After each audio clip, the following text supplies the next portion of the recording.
में भी निषिद्ध कर्म का आचरण नहीं है।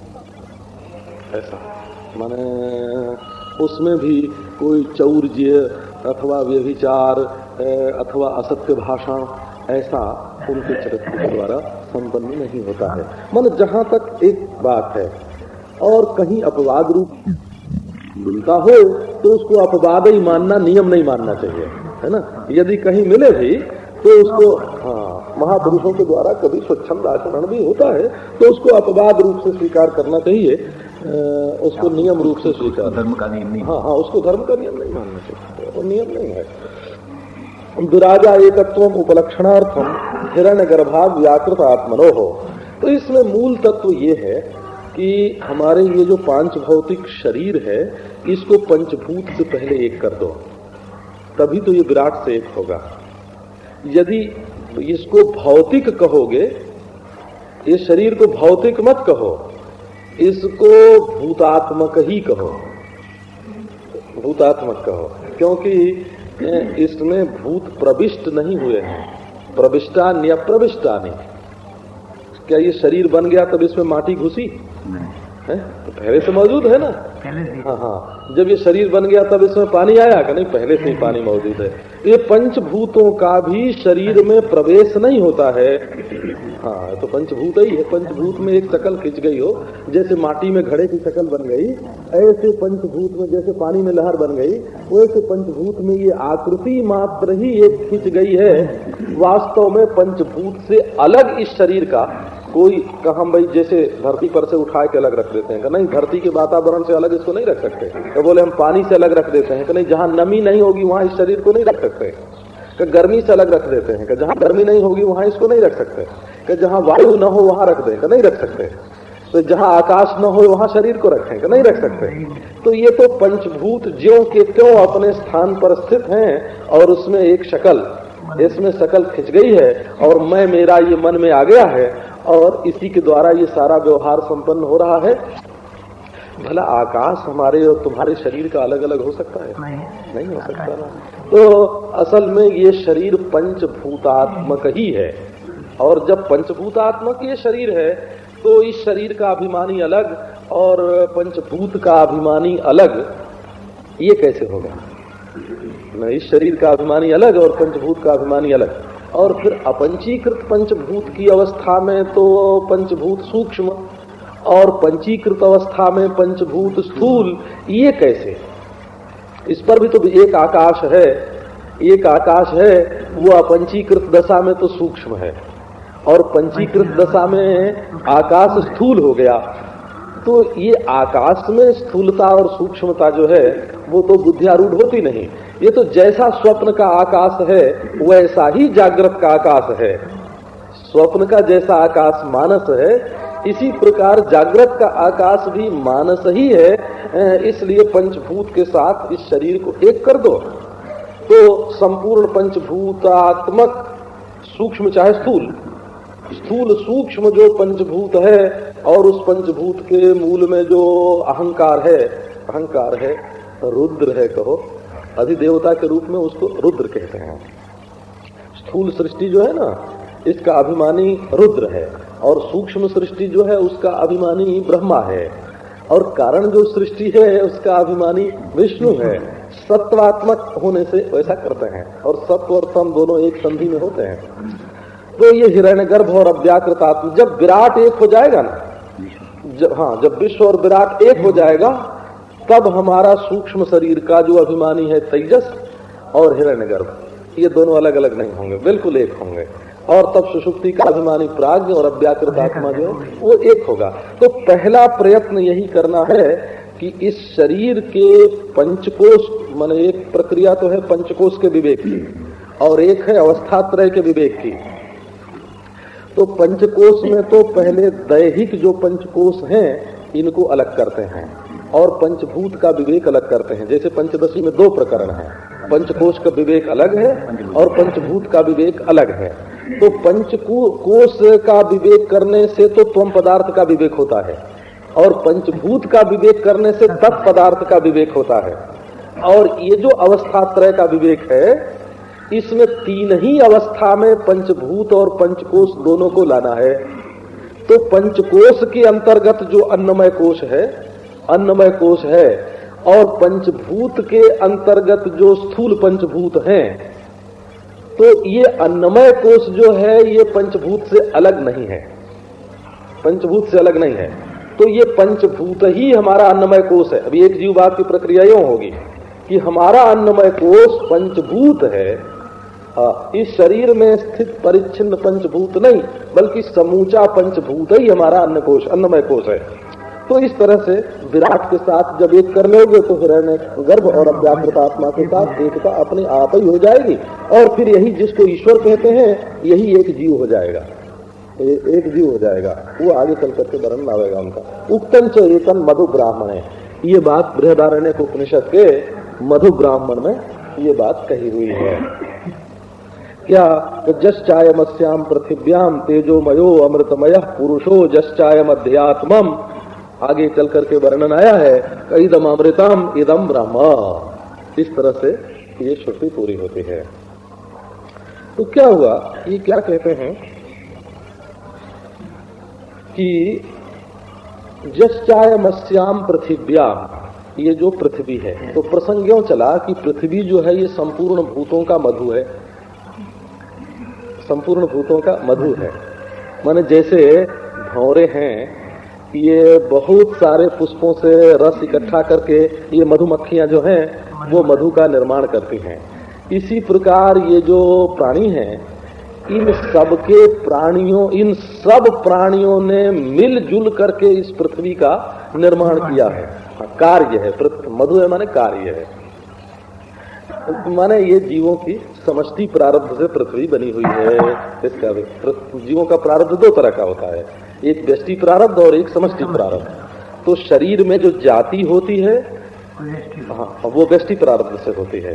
हाँ, और आयु जो होती है कितने दिन तक जिएगा, जाति से मतलब मनुष्य है, पशु है, पक्षी है, ये जो आकृति भेद से जो जाति बनती है ये कहाँ से बनी? तो व्यष्टि प्रारब्ध से बनी। और ये कितने, ये धड़कन जो है ये कितनी बार चल के, इस मशीन में कितनी बार चलने की ताकत है? ये भी व्यष्टि प्रारब्ध से बन गया। और भोग माने कि क्या प्राप्त होने से ये सुखाकार परिणाम को प्राप्त होगा, और क्या अप्राप्त होने से सुखाकार परिणाम को प्राप्त होगा, और क्या प्राप्त होने से दुखाकार परिणाम को प्राप्त होगा, और क्या प्राप्त न होने से दुखाकार परिणाम को प्राप्त होगा। इस प्रकार ये जो अंतःकरण में परिणाम है उसका निमित्त क्या होगा, ये जो है ये व्यष्टि प्रारब्ध से बनता है।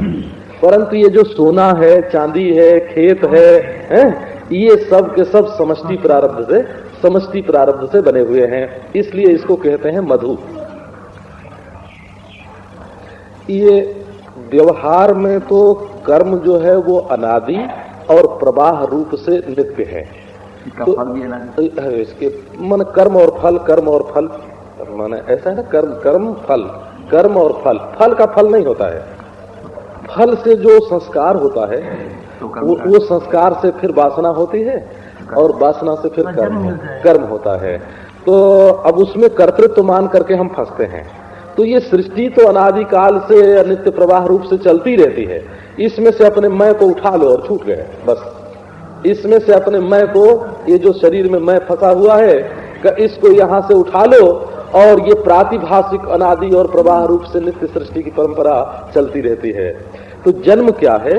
यही है, जन्मत्वात्मतया पुंसा सर्वभावेन भूरिद विषय स्वीकृतिम प्राहुर यथा स्वप्न मनोरथा। तो किसी भी विषय को, माने यह रूप से प्रतीत जो भी पदार्थ है शरीर आदि, उसको मैं मान बैठना, इसका नाम जन्म है, बस। और इसी का नाम जन्म है। जो किसी भी यह के रूप में मालूम होने वाली चीज को मैं मान रहा है, वो जन्म और मृत्यु के चक्कर में पड़ा हुआ है, क्योंकि यह तो परिणाम को प्राप्त होता रहता है। मृत्यु हुई क्या? मृत्यु को कहते हैं, मैं तो मानता है। तो मैं को ऐसे बोलते हैं, द्रव्योपलब्धि स्थानस्य द्रव्येक्षा योग्यता जदा तत्पंचत्वम अहम मानात उत्पत्तिर द्रव्य दर्शनम। ये श्रीमद् भागवत में जन्म मृत्यु की व्याख्या है। द्रव्योपलब्धि स्थानस्य, ये शब्द स्पर्श रूप रस गंध आदि की उपलब्धि के जो स्थान हैं, उनमें द्रव्येच्छा योग्यता जदा, जब उनमें द्रव्य के दर्शन की योग्यता नहीं रहती है, तत्पंचत्वम, उसका नाम पंचत्व। सुन सकते, मन सोच सकता नहीं है। माने वो जो ये जंतुर्वै कस्यचिद हेतु हो मृत्यु अत्यंत विस्मृति है, किसी भी कारण से अत्यंत विस्मृति माने पूर्व शरीर की अत्यंत विस्मृति हो जाना, इसका नाम मृत्यु है।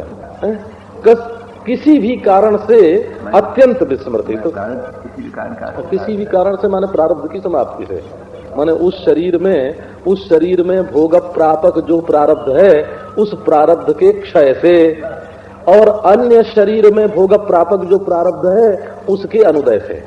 माने इतना ही काल, मृत्यु का काल इतना ही है कि इस शरीर में भोग देने वाला जो प्रारब्ध है वो तो क्षीण हो गया, और अन्य शरीर में भोग देने वाला जो प्रारब्ध है वो अभी उदय नहीं हुआ। दोनों के बीच का जो समय है उसको मृत्यु कहते हैं। तो तत्पंचत्वम अहम मानात उत्पत्तिर द्रव्य दर्शनम, और अहम के रूप में किसी द्रव्य को देखना, इसका नाम उत्पत्ति है।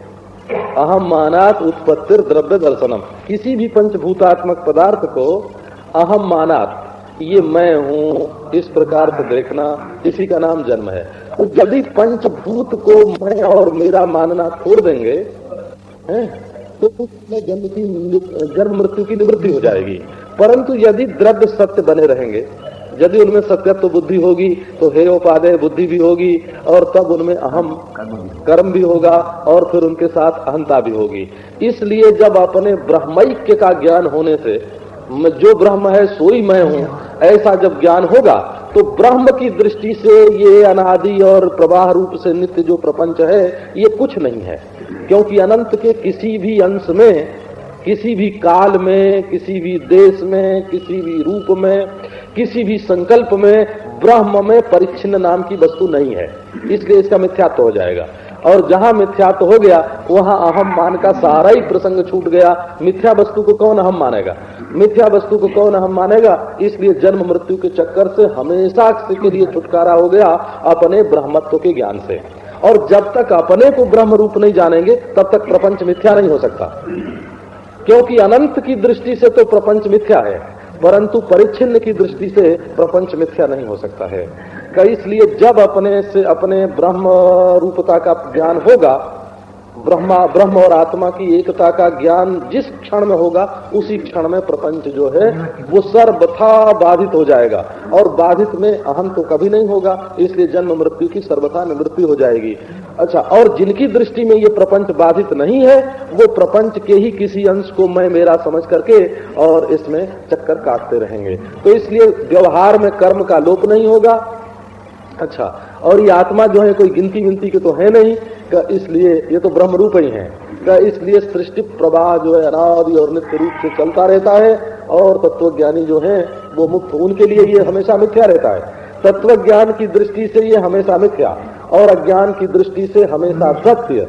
इसलिए जिसकी दृष्टि से ये सत्य है उसके लिए ये प्रवाह रूप से हमेशा ही बना रहेगा, कभी इसकी निवृत्ति नहीं होगी। तो ये मधु है। और पृथ्वी के लिए सर्वभूत जो है वो मधु है। पृथ्वी सर्वाणि भूतानि मधु, और पृथ्वी सर्वेषाम भूतानाम मधु। ये पृथ्वी जो है वो सबकी बनाई हुई है, और जो ये प्राणी है ये सारे के सारे पृथ्वी के बनाए हुए हैं। तो पृथ्वी के कार्य माने पंचभूत के कार्य शरीर है, और शरीरधारियों की बनाई हुई समष्टि प्रारब्ध से पृथ्वी, ये तो बने बनाए हुए ये चलते रहते हैं, बनते बनाते। परंतु यश्च अयमस्याम पृथिव्याम तेजोमयो अमृतमय पुरुषो, जो इस पृथ्वी में तेजोमय और अमृतमय पुरुष है, और यश्च अयम अध्यात्मा, और जो इस शरीर में पुरुष है वो भी अमृतमय, तेजोमय अमृतमय, फिर से आया, दोबारा आया है श्रुति में, इदम अमृतम इदम ब्रह्म। तो बोले देखो, जो आत्मा है वो पृथ्वी में भी वही है और शरीर में भी वही है, और ये शरीर में रहने वाला आत्मा भी तेजोमय अमृतमय है, और पृथ्वी में रहने वाला आत्मा जो है वो भी तेजोमय अमृतमय है। तो इदम अमृतम इदम ब्रह्म, ये जो आत्मा है पृथ्वी में और शरीर में वही अमृत है और वही ब्रह्म है, वो एक है, वो अद्वितीय है। और ये जो पृथ्वी और शरीर है ये न तेजोमय है न अमृतमय है।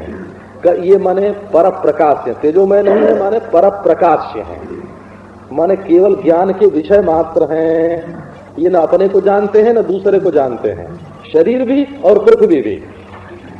और अमृतमयम, अमृतमय पुरुष जो है वो अमृतमय है माने अविनाशी है। और पृथ्वी में जो आत्मा है तो भी अविनाशी है। आत्मा आत्मा एक है और पृथ्वी भी विनाशी है और शरीर भी विनाशी है, शरीर भी विनाशी है। तो शरीर और पृथ्वी विनाशी होने के कारण, विकारी होने के कारण, पर प्रकाश होने के कारण, दृश्य होने के कारण शरीर और पृथ्वी आदि मिथ्या है। और तेजोमय अमृतमय होने के कारण आत्मा जो है ये अविनाशी है, ब्रह्म है, स्वयं प्रकाश है इत्यादि। सुषुप्ताव्याकृतयोस्तु एकत्वम सिद्धमेव निर्विशेषत्वात्। बोले भाई सुषुप्ति और अव्याकृत की एकता जो है वो तो बिना उपादन के ही सिद्ध है। उपादन माने युक्ति, युक्ति आदि देने के बिना ही, युक्ति देने की कोई जरूरत नहीं है, वो तो बिना युक्ति के ही सिद्ध है। कैसे?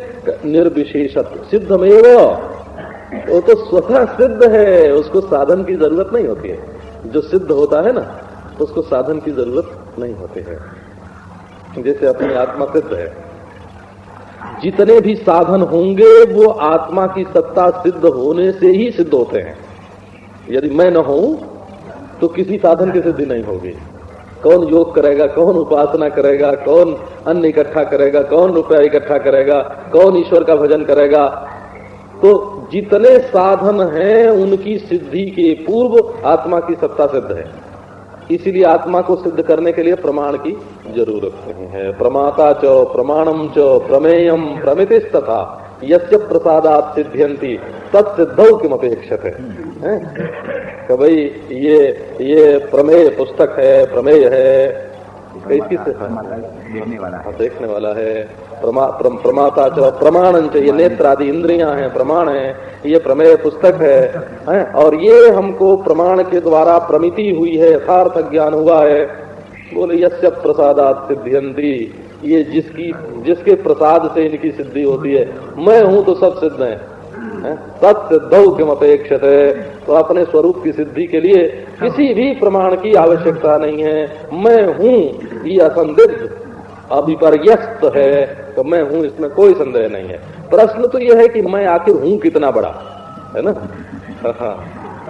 बोले 3.5 हाथ के हैं। नहीं नहीं भाई, ये तो 3.5 हाथ का तो हजारों बार लाखों बार बना और बिगड़ गया है। तुम ये कैसे हो सकते हो? कभी तुम जुए हुए और कभी हाथी हुए हैं, तो तुम ये 3.5 हाथ के कैसे हो सकते हो? यदि जैनों के समान ऐसा माने तो अपने आप को भिखारी मानना पड़ेगा, और अपने आप में विकार जो होगा तो वो भी तो दृश्य ही होगा ना, तो दृष्टा तो विकारी नहीं होगा।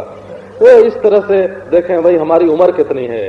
का पूछो संतो उम्र हमारी हो, है?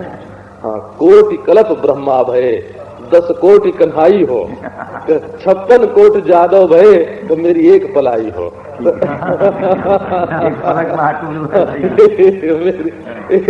एक पलाई हो ऐसे हिंदी में महात्मा लोग कहते हैं। ये भी महात्माओं की वाणी है। तो सुषुप्ति और अव्याकृत इन दोनों की तो एकता स्वतः सिद्धमेव, सिद्ध ही है, माने प्रमाण के बिना ही सिद्ध है। निर्विशेषत्वात्, क्योंकि इनमें कोई विशेषता नहीं है। अव्याकृत में कोई विशेषता नहीं है और सुषुप्ति में भी कोई विशेषता नहीं है। एवं च सति एतत् सिद्धम भविष्यति सर्वद्वैतोपसमे च अद्वैतमिति। ऐसी अवस्था में, ऐसा होने पर ही ये सिद्ध होगा कि संपूर्ण द्वैत का उपशम होने पर, संपूर्ण ये नहीं कि एक जीव को प्रतीत होने वाला जो द्वैत है, ये मेरी मैया है और ये मेरा शरीर है और ये मैं हूँ।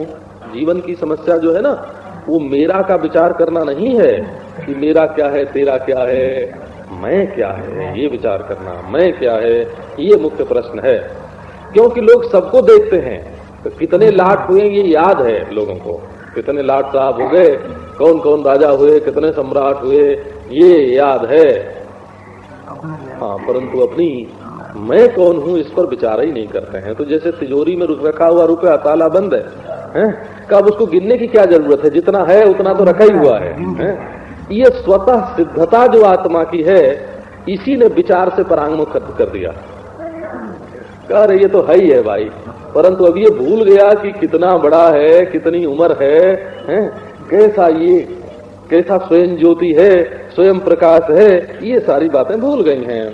तो सर्वद्वैतोपसमय च अद्वैता। अब सर्वद्वैतोपसमय के बाद एक जो च है, इसका भी अभिप्राय है। केवल सर्वद्वैत की उपशांति होने से ही अद्वैत का बोध नहीं होता है। हाँ, क्योंकि सुषुप्ति में द्वैत की उपशांति हो जाती है, फिर भी सुषुप्ति से उठते हैं तो जो द्वैत की भ्रांति जागृत स्वप्न में रहती है वो अनुवृत्त होती है। इसलिए चकार का अर्थ ये है कि सर्वद्वैत की उपशांति होने पर भी गुरु के द्वारा यदि लखाया गया है, माने महावाक्य का उपदेश किया हुआ है, तब तो अद्वैत होगा और नहीं तो नहीं होगा। माने प्रतिबंध का ध्वंस हो, मन प्रतिबंध जो द्वैत है उसका ध्वंस मात्र होने से ही अद्वैत की स्फूर्ति नहीं होती है, बल्कि वाक्य से ही सिद्ध जो वस्तु होती है और अपरोक्ष होती है। कोई वस्तु सिद्ध होए और अपरोक्ष होए, माने सिद्ध होए माने पहले से होए, सिद्ध का अर्थ पहले से होए, और अपरोक्ष होए माने अपनी आंखों के सामने दिख रही होए, बुद्धि होए, दिख रही होए। तो अब दिख रही होए और पहले से होए, तो उसके साक्षात्कार में क्या साक्षात साधन हो सकता है, ये विचार करो। कोई चीज हमारे सामने है, पहले से है और हम उसी को ढूंढ रहे हैं, तो सिवाय शब्द प्रमाण के, वाक्य प्रमाण के बिना उसका बोध नहीं हो सकता है। और वाक्य प्रमाण भी कैसा कि शाब्द बोध तो होवे ना, तो पदार्थ ज्ञान पूर्वक जो वाक्य श्रवण है, कब वो पदार्थ ज्ञान पूर्वक माने पहले तत्पद के अर्थ का, वाच्यार्थ का, लक्ष्यार्थ का, तुम पद के वाच्यार्थ का, लक्ष्यार्थ का पहले खूब ठीक शोधन हो चुका है, तब वाक्य श्रवण मात्र से ही बोध हो जाता है। और वाक्य आचार्य से ही श्रवण करते हैं, इसलिए आचार्या दैव विदिता विद्या साधिष्ठम प्रापत, आचार्यवान पुरुषो वेद, ऐसा समझना चाहिए। अब आगे चल करके तेजस जो द्वितीय पाद है, अब दूसरा कदम, दूसरा पांव उठाओ परमात्मा की प्राप्ति के लिए। एक पांव तो ये उठा कि हम देह नहीं हैं, हम संपूर्ण विश्व हैं, ये, और देही नहीं है, विश्व है माने विराट है। ये देह मेरा देह नहीं, संपूर्ण विश्व मेरा देह है, संपूर्ण सृष्टि मेरा देह है, और इस देह का अभिमानी मैं नहीं, बल्कि संपूर्ण विश्व का अभिमानी जो विराट है वो मैं हूँ। हाँ जी, माँ व्यक्ति को छोड़कर समझती में जाना, ये पहला कदम है परमात्मा की प्राप्ति के लिए, ये पहला कदम है। अब दूसरा कदम उठाओ, अब स्थूल को छोड़ करके सूक्ष्म में चलना, स्थूल को छोड़कर सूक्ष्म में चलना, ये दूसरा कदम है। तो यदि स्थूल ही व्यक्ति नहीं है तो सूक्ष्म व्यक्ति है, ये बात तो अपने आप ही उठ गई, क्योंकि व्यष्टि में ही, स्थूल में ही बहुत करके भेद की संभावना रहती है। जहाँ आकाश में ही भेद नहीं है, वहाँ मन में भेद कैसे होगा? ऐसे देखो ना, विचार करो, क्योंकि आकाश में मन है कि मन में आकाश है, एक विचार करके देखो। तो ये जो स्थूल भूत रूप भूतात्मक जो आकाश है, ये तो स्थूल है, और मन जो है वो सूक्ष्म है। तो स्थूल में स्थूल मन का आधार नहीं हो सकता, स्थूल का आधार मन हो सकता है। एक और इसमें प्रसंग है, उपाधि की अनेकता जो है ना, उपाधि की अनेकता से दृष्टा अनेक होता है कि नहीं होता है, एक प्रश्न है। तो उपाधि की अनेकता से प्रमाता तो अनेक हो जाता है, परंतु दृष्टा कैसे अनेक होगा? तो ये विचार करो कि ये जो अंतःकरण की उपाधि है, ये देश में है कि देश की कल्पना ही अंतःकरण में है। लंबाई चौड़ाई रूप जो देश है, ये जब अंतःकरण है तब तो देश भासता है, और अंतःकरण नहीं है तो देश नहीं भासता है। तो जैसे जुगनू जो है, खद्योत ये आसमान में इधर से उधर घूमता फिरता है, ऐसे क्या हमारा अंतःकरण भी खद्योत के समान आकाश में इस शरीर से उस शरीर में, उस शरीर से उस शरीर में, और यहाँ से वहाँ और वहाँ से वहाँ, ये चलता फिरता है कि नहीं? चलता फिरता नहीं है। ये तो जैसे स्वप्न में आकाश की सृष्टि कर लेता है, वैसे जागृत में भी आकाश की सृष्टि किए हुए हैं। ये तो स्वयं ज्योति है, माने तो प्रकाशात्मक है। तो अब ये प्रश्न है कि मन में आकाश है कि आकाश में मन है, देह में मन है कि मन में देह है? हमारा जो स्वप्न में एक शरीर है जिसमें हम गंगा स्नान कर रहे हैं, या अपने ऑफिस में बैठे हुए हैं, घर में बैठे हुए हैं, वो जो शरीर है उस शरीर के भीतर मन है कि मन के भीतर वो शरीर है? तो स्वप्न तो सारी स्वप्नावस्था ही तो मन है ना, वो तो मन में शरीर है। इसी प्रकार ये जागृत अवस्था में ये जो शरीर है ये मन में शरीर है। और ये जो मालूम पड़ता है कि शरीर के भीतर एक मन है, शरीर नख से लेकर के शिखा पर्यंत, वो क्या है? तो वो अंतःकरणाभास है। कि इसमें जो बैठा हुआ जीव है सो क्या है? तो वो जीवाभास। कैसे? कि जैसे स्वप्न के शरीर में ये बात बैठाने। तो अब हमको यहाँ दूसरा कदम जो जिज्ञासु को, मुमुक्षु को जो उठाना है, वो ये उठाना है कि संपूर्ण सूक्ष्म समष्टि जो है ये मेरा सूक्ष्म शरीर है, संपूर्ण सूक्ष्म समष्टि, और उसका अभिमानी तेजस जो है वो मैं हूँ। तो स्वप्न स्थानो अंतः प्रज्ञ सप्तांग एकोनविंशति मुख प्रविदित भुक तेजसो द्वितीय पाद। स्वप्न स्थान, स्वप्न स्थानोऽन्तः प्रज्ञ सप्तांग एकोनविंशति मुख प्रविदित भुक तेजसो द्वितीय पाद।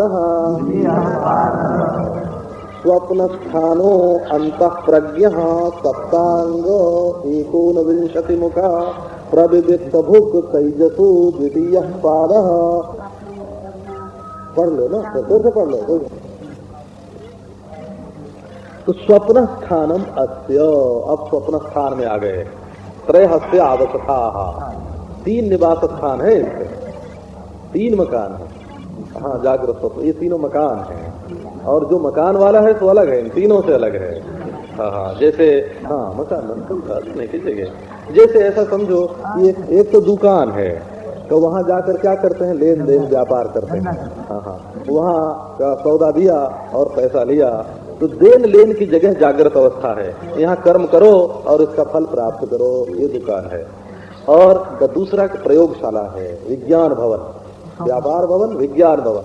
तो वहाँ जाकर के प्रयोग करते हैं, किसमें क्या चीज मिलावेंगे तो कैसा बन जाएगा, किसमें क्या चीज हमारे अंदर क्या क्या सामर्थ्य है। अत्र एष देवा स्वमहिमानम अनुभवती, तो अपनी महिमा का अनुभव करते हैं। ये श्रुति आगे निरूपण कर लेंगे। तो वहाँ अपनी महिमा का वहाँ देखो, हम धरती बना लेते हैं, हम समुद्र बना लेते हैं, हम आसमान बना लेते हैं, सूर्य नक्षत्र चंद्रमा बना लेते हैं, स्वर्ग बना लेते हैं। तो वहाँ विष्णु भगवान का दर्शन होता है, कृष्ण का दर्शन होता है। कहाँ से होता है? तो बोले भाई वो सब संस्कार जन्य है। जागृत में जो कुछ हम देखते हैं, सुनते हैं, उसका संस्कार मन में पड़ता है और मन उस समय उसको देखता है। तो बोले अच्छा, स्वप्न तो संस्कार जन्य है, ये जागृत क्या है? जागृत भी संस्कार जन्य है। कैसे? तो पूर्व जन्म के जो संस्कार हैं, पूर्व जन्म के संस्कार जागृत अवस्था के रूप में प्रकट हो रहे हैं, और जागृत अवस्था के संस्कार स्वप्नावस्था में प्रकट हो रहे हैं। तो संस्कार जन्यता में तो कोई फर्क दोनों के नहीं है।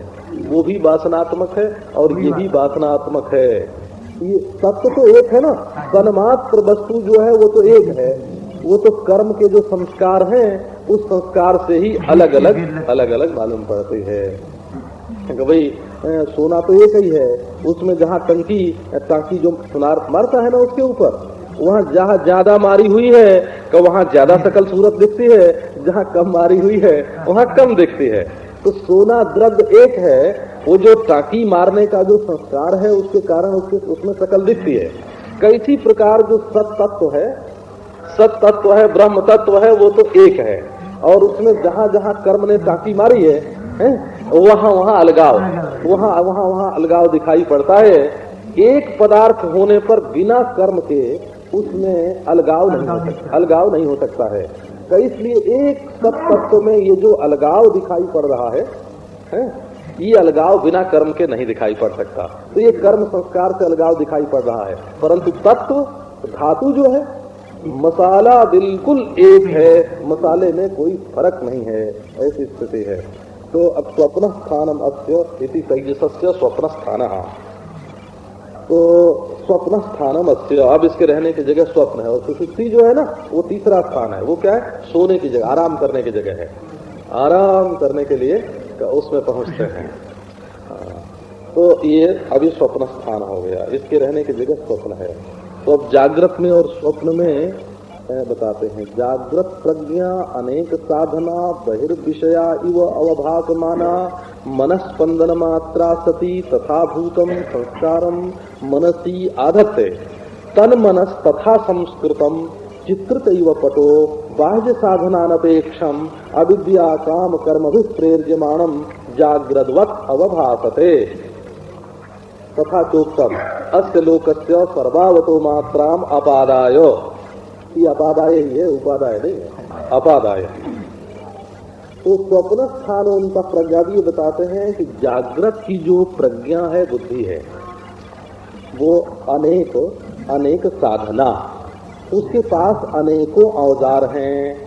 साधन माने कर्म, औजार, इंद्रियां। अनेकानि विविधानि साधनानि करणानि जस्याः सा अनेक साधना। इसके अनेक करण हैं, आंख है, कान है, नाक है, ज्ञान इंद्रिय जो, हाँ, ये सब अनेक साधन इसके पास हैं। हाँ, तो जागृत प्रज्ञा अनेक साधना। बहिर्विषया इव अवभासमाना, ये बहिर्विषया के समान अवभासती है, भासती है, ये बाहर के पदार्थों को ग्रहण कर रही है। यहाँ यू पद का प्रयोग करके असल में स्वप्न जो है वो जागृत के समान है और जागृत स्वप्न के समान है, ये बात बताने में ही इष्ट है। हमारे केवल समझाने के लिए ही ये भेद हम कर रहे हैं। कहने का अभिप्राय यही है, ये जो वैधर्म का प्रतिपादन है, ब्रह्मसूत्र में भी वैधर्म का प्रतिपादन किया हुआ है। जहाँ विज्ञानवादियों का खंडन करना है, वहाँ बताया है कि जागृत अवस्था में और स्वप्नावस्था में वैधर्म है। पर वेदांतियों का मुख्य वैधर्म यही है कि जागृत जो है वो स्थिर भासता है और स्वप्न जो है वो स्थिर नहीं भासता है। इतना ही वैधर्म्य, इतना ही अलगाव दोनों में है, हाँ, और नहीं है। तो बहिर्विषया इव अवभासमाना, जागृत में बुद्धि ऐसी मालूम पड़ती है कि बाहर के पदार्थ को विषय कर रही है। और है कैसी? का मनस्पंदन मात्रा, वो भी मनस्पंदन रूप ही है, मन का हिलना है। एक तिब्बत में लामा जी थे, तो उनसे किसी ने जाके पूछा कि महाराज ये जो झंडा हिल रहा है सामने, तो ये झंडा हिल रहा है कि हवा हिल रही है? तो उन्होंने कहा कि न झंडा हिल रहा है ना हवा हिल रही है, ये तो तुम्हारा दिमाग हिल रहा है। ये तुम्हारा दिमाग हिल रहा है। तो मन हिलता है और दुनिया हिलती हुई दिखती है। हाँ हाँ, राधा वल्लभ जी में क्या करते हैं कि एक झूला बनाते हैं, बिहारी जी में और राधा वल्लभ जी में। तो मूर्ति को तो बिल्कुल एक स्थान पर अचल बैठा देते हैं और झूले को हिलाते हैं। तो हिलाते हैं झूले को और मालूम होता है कि ठाकुर जी झूल रहे हैं। ठाकुर जी नहीं झूलते हैं, ठाकुर जी बिल्कुल चुपचाप बीच में खड़े हैं। अच्छा, और वो जो लोग दर्शन करने जाते हैं ना, गौर से देखते हैं, उनको ये बात मालूम पड़ेगी। जो गौर से नहीं देखते हैं वो तो यही समझेंगे कि बिहारी जी झूल रहे हैं। तो झूला तो हिलाया जाता है और नहीं, कुछ नहीं, बिहारी जी तो हिलते ही नहीं है। तो झूले का हिलना बिहारी जी में आरोपित हो जाता है। इसी प्रकार ये हिलता तो है मन और दुनिया हिलती हुई मालूम पड़ती है। हाँ, दुनिया हिलती हुई मालूम पड़ती है और आत्मा हिलती हुई मालूम पड़ती है। आश्चर्य तो ये है ना कि हिलता है मन, तो मन स्पंदन मात्रा सती पति ईशक चलने, थोड़ा हिलने का नाम स्पंदन है। स्पंदन माने थोड़ा हिलना। तो मन स्पंदन मात्रा सती का अर्थ हुआ मन स्पंदनमेव, वहां मन स्पंदन के सिवाय दूसरा कोई विषय है ही नहीं। हाँ, निश्चय करते वो माने बिल्कुल जागृत ज्ञान। जागृत का जो ज्ञान है वो भी मन स्पंदन ही है, मन का हिलना ही है। हाँ, ये अवधारण में है। अवधारण में है माने तदतिरिक्त नहीं है, मन स्पंदन से भिन्न नहीं है। तथा भूतम संस्कारम मनसी आधत्ते, अब उसी का संस्कार जो है, उसी प्रज्ञा का मन में संस्कार पड़ जाता है। तन मनस तथा संस्कृतम चित्रित इव पटो बाह्य साधनानपेक्षम अविद्या काम कर्म भी प्रेर्यमाणम जागृतवत अवभासते। अब वही जो मन है वो उस प्रकार से संस्कृत, जैसे कपड़े पर रंग डाल देते हैं, वो उसका भी तो वर्णन पंचदशी में चित्रदीप प्रकरण जो है, बहुत बढ़िया करके कपड़े में कैसे मानी देते हैं और कैसे फिर उस पर लकीर खींचते हैं। कैसे उसमें मानी डालते हैं, तो कैसे उस पर निशान बनाते हैं, तो कैसे उसमें रंग भरते हैं, कैसे तस्वीर उसमें बन जाती है। इसी तरह से ये मन में सारी बात होती है। तो बाह्य साधनानपेक्षम, अब स्वप्नावस्था में क्या होता है कि मन जागृत के समान भासता है। बल्कि मन स्वप्नावस्था किसको कहते हैं उसकी परिभाषा बना लो। जो अपने समय में अपने को जागृत दिखावे है उसका नाम स्वप्न।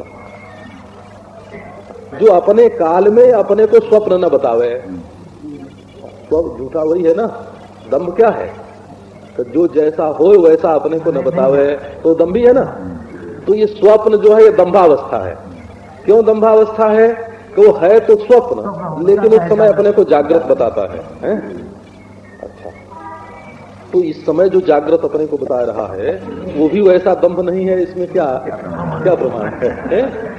जैसे स्वप्न उस समय अपने को जागृत बताता है, इसी समय स्वप्न अपने को इस समय भी जागृत वैसे ही बता रहा हो, तो क्या इसमें आश्चर्य है? तो इसमें अविद्या काम कर्म भी आदि जो पद है ना, उनका अर्थ कल के लिए रखना चाहिए।